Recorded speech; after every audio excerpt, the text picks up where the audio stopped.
ঈশ্বর পরমকৃষ্ণ সচ্চিদ আনন্দ বিগ্রহ, তার বিগ্রহ রয়েছে। তাহলে বিগ্রহটা কেমন?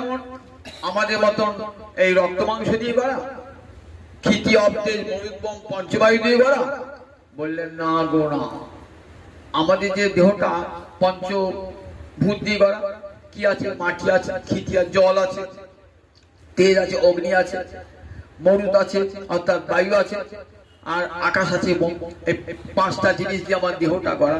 ক্ষিতি, অপ, তেজ, মরুত, আর কি আছে? রক্ত, মাংস, মেদ, মজ্জা দিয়ে দেহটা আছে। এটা কি হয়?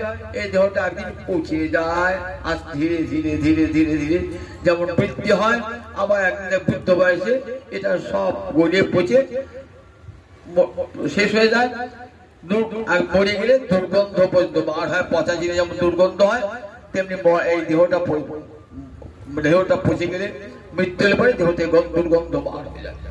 তাই দেহটা পঞ্চভূতে গড়া এবং পঞ্চভূতে গড়া এবং রক্ত, মাংস, মেদ, মজ্জা দিয়ে গড়া।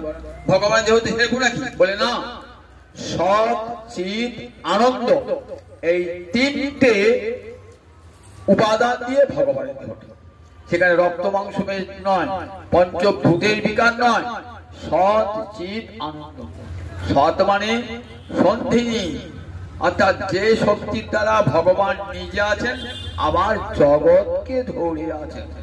এই বৃন্দাবন, মথুরা, অযোধ্যা এবং সব সন্ধিনী শক্তির প্রকাশ।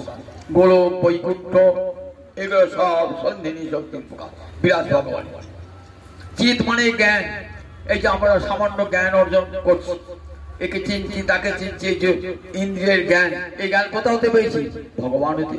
সাক্ষাৎ ভগবান জ্ঞান ঘন বিগ্রহ, জ্ঞানের মূলতি তিনি। যস্য নিঃশ্বসিতং বেদা, বেদ যার নিঃশ্বাস স্বরূপ।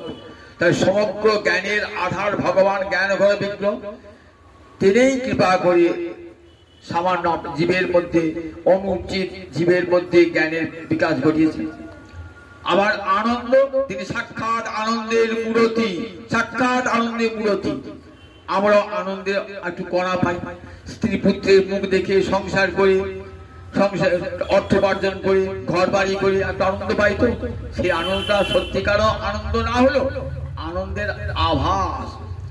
আনন্দের আভাসটাতে এত আনন্দ, তাই সত্যিকারে আনন্দ পেলে কি না হবে। একটা বাড়ি করলেন, বাড়িটা দীর্ঘদিন থাকবে না। টাকা উপার্জন করেন, টাকাটাও দীর্ঘদিন থাকবে না। আপনার শরীরে রূপ যৌবনে আনন্দ, সেটাও বেশি থাকবে না। কিন্তু সেটা পেয়ে কি আনন্দ? আনন্দের আভাস